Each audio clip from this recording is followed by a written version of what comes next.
आज का जो वीडियो होने वाला है वो होने वाला है गुड़गांव के प्राइस ट्रेंड्स के बारे में।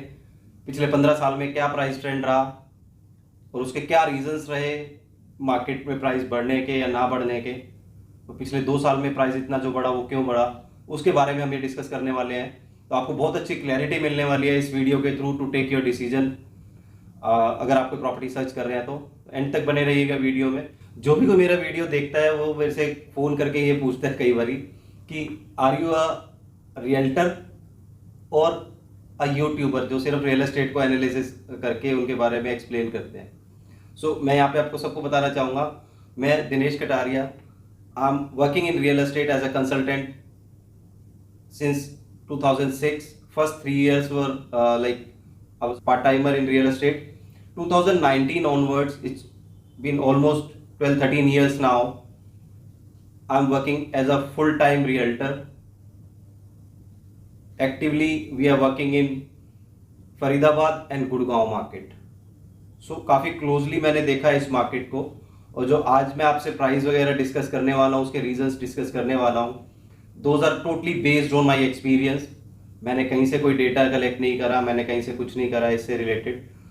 Everything is my own experience जो मैं आपसे यहाँ पे अभी शेयर करने वाला हूँ। होपफुली ये वीडियो आपको अच्छा लगेगा। अगर आपने ये वीडियो एंड तक नहीं देखा तो शायद आप बहुत कुछ इसमें मिस कर जाएंगे।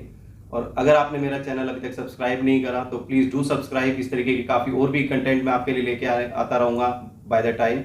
बहुत ज़्यादा फ्रीक्वेंट वीडियोज़ नहीं बनाता मैं, टाइम टू टाइम तो बहुत लिमिटेड वीडियोज़ बनाता हूँ, because it's my full time job, it's not my part time या फिर मेरा कोई जस्ट उस सिर्फ एक इंटरेस्ट के लिए नहीं करता मैं ये। तो it's my full time job, जिससे कि मैं आपको कुछ हेल्पफुल टिप्स दे सकूं ताकि आपके डिसीजन लेने में आपको थोड़ा सा ईजी हो। पिछले कुछ दिनों से काफ़ी इनफैक्ट जो क्लाइंट्स हैं उनकी ये क्वेरी है मेनली कि दिनेश जी पिछले 2-3 साल में ऐसा क्या हुआ कि प्राइस इतना ज़्यादा बढ़ गया।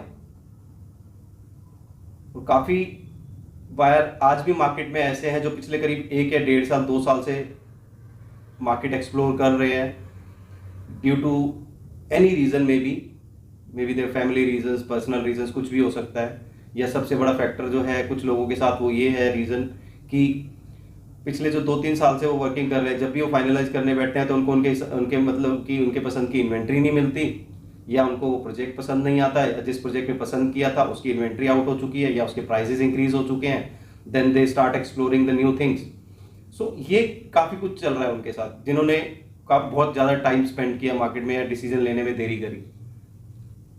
अभी वो ये सोच रहे हैं मार्केट में कि शायद करेक्शन आएगी किसी तरीके की और हम फिर बाय कर लेंगे may be on the lesser prices. But यह उसके रीजंस क्या है वो मैं भी लेटेस्ट वीडियो में भी डिस्कस करूंगा।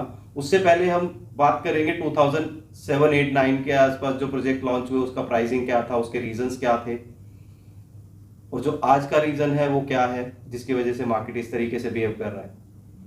2008-9 की अगर मैं बात करूँ, 8 तो रिसेशन टाइम था, इनफैक्ट हाउसिंग बबल यूएस वाला, everyone knows about that, I am not gonna discuss that thing. तो 2009 से हम स्टार्ट अगर करते हैं इसको, प्योरली हम डिस्कस करेंगे golf course extension road, Dwarka expressway, new Gurgaon and simultaneously उसके सराउंडिंग वाला एरिया जो भी रहा है।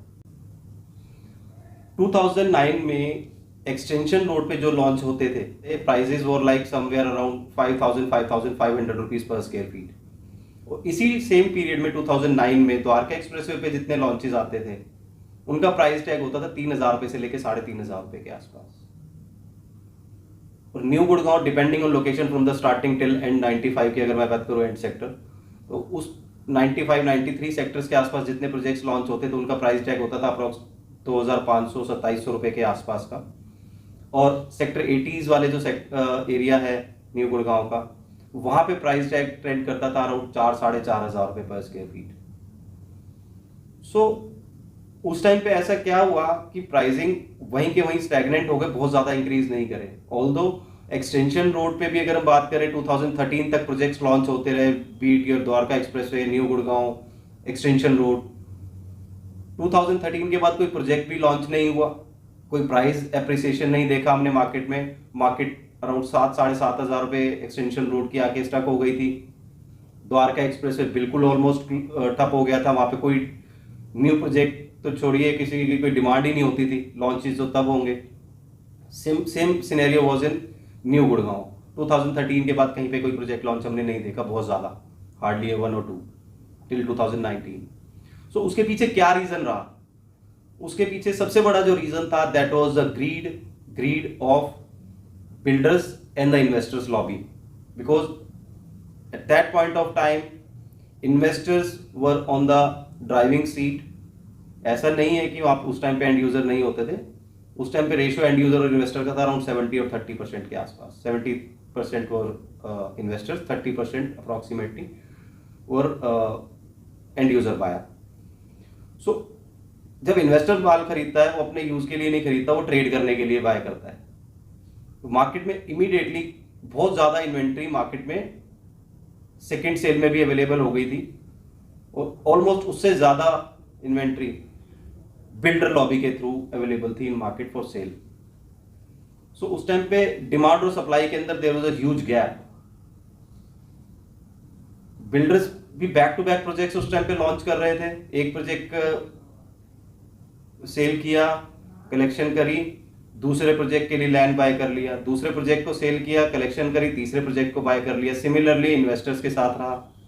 उस टाइम तो माहौल ये था मार्केट का कि इन्वेस्टर आज अगर किसी प्रोजेक्ट को, किसी फ्लैट को पर्टिकुलर को बुक करते हैं, तो next may be 4 to 5 days 10 days में उनके पास सेकंड सेल से मार्केट की ऑफर आने लग जाती थी कि आप सेल कर दीजिए, क्योंकि उस टाइम पे प्राइसेस भी धीरे धीरे बिल्डर बढ़ा रहा था।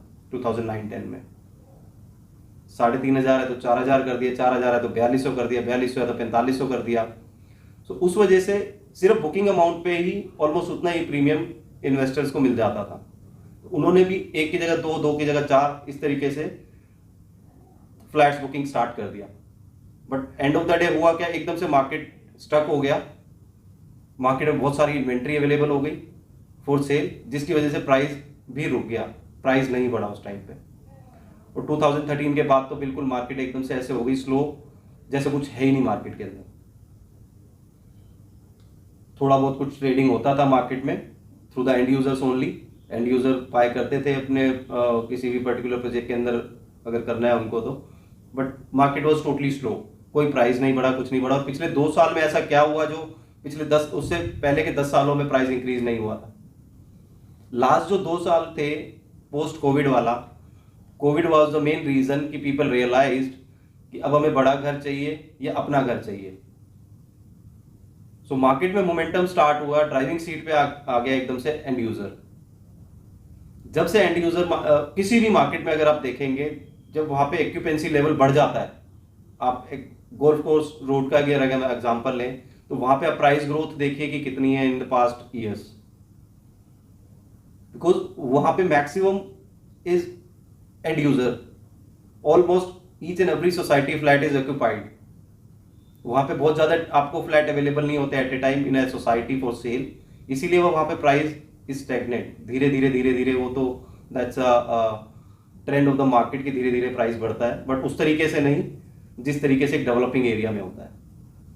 अब एंड यूजर के आने के बाद मार्केट से जितना भी स्टॉक था 2009 से लेके 2019 के बीच का जो अनसोल्ड इन्वेंट्री था, that is gone to the end user now. अब वो मार्केट में सेल पे नहीं आने वाली वो इन्वेंट्री।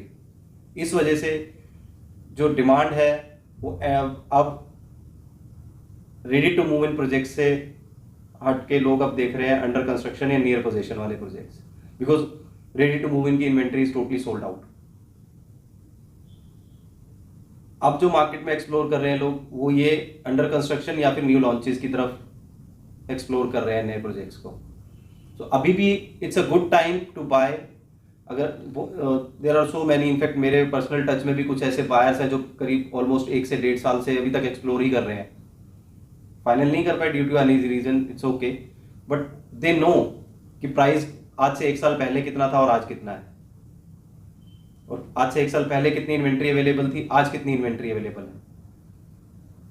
सो आप इस भ्रम में ना रहें कि प्राइस डाउन होंगे, मार्केट करेक्ट होगा, क्योंकि अब ये जो इन्वेंट्री सोल्ड हो जाएगी अभी जो अवेलेबल है, उसके बाद प्योरली न्यू लॉन्चेस आएंगे मार्केट में, प्योरली न्यू लॉन्चेस। स्क्रैच से जो प्रोजेक्ट स्टार्ट होंगे, या फिर इन प्रोजेक्ट्स में भी अगर इन्वेंट्री अनसोल्ड रह जाएगी थोड़ी, तो इनके प्राइसेस भी you will see bare minimum 10-15%, और कुछ प्रोजेक्ट्स के तो ऑलरेडी इंक्रीज हो भी चुके हैं। और जो नए प्रोजेक्ट्स लॉन्च होंगे उनके अंदर आज के प्राइसिंग में और उसके प्राइसिंग में बेयर मिनिमम आप डिफरेंस देखेंगे in pricing 20-25%। That is the bare minimum which we are seeking in the future. और ये मार्केट ट्रेंड इसी तरीके से चलने वाला है अगले एटलीस्ट 3 से 5 साल तक। सो अगर आप अभी भी एक्सप्लोर कर रहे हैं, देख रहे हैं कुछ मार्केट में, कुछ अगर आपको क्लिक करता है आपकी रिक्वायरमेंट के हिसाब से, तो go ahead with that option, close it as soon as possible, because उसमें आप काफी अच्छा पैसा सेव कर जाएंगे। एंड यूजर जो है वो majorly is salaried class, more than 90% is salaried class. So आप 2-3 साल में उतना पैसा सेव नहीं कर पाएंगे, उतनी सेविंग्स नहीं कर पाएंगे जितना आप यहाँ पे लूज कर जाएंगे। ठीक है, आपकी जॉब है, आप बिजी हैं, सब कुछ रहता है, किसी के साथ कुछ ना कुछ टाइमिंग को लेके प्रॉब्लम्स रहती है, मैनेज नहीं हो पाता, but take your decision if you are literally serious about the buying a home. आगे ऑप्शन नहीं मिलेंगे फिर आपको इस प्राइसिंग में। Act now, act fast, close your deals as soon as possible. मैं सिर्फ इतना ही कहना चाहूंगा इस वीडियो के थ्रू। या तो फिर आप बाय करेंगे इन फ्यूचर एक्स्ट्रा प्राइस देके, या फिर आप अपना डिसीजन ही ड्रॉप कर देंगे। इन दोनों में से एक चीज होने वाली है। अगर आप लेना ही है तो व्हाई टू पे एक्स्ट्रा, आज ही क्लोज करके उसको खत्म करो ना सर, क्योंकि इस प्राइसिंग में दोबारा नहीं मिलना है। मैं बार बार ये चीज आपको बोल रहा हूं, एक बार जो ट्रेन छूट जाएगी तो वो दोबारा हाथ में नहीं आएगी, किसी भी कीमत पे नहीं आएगी। सो एक्ट नाउ, एक्ट फास्ट।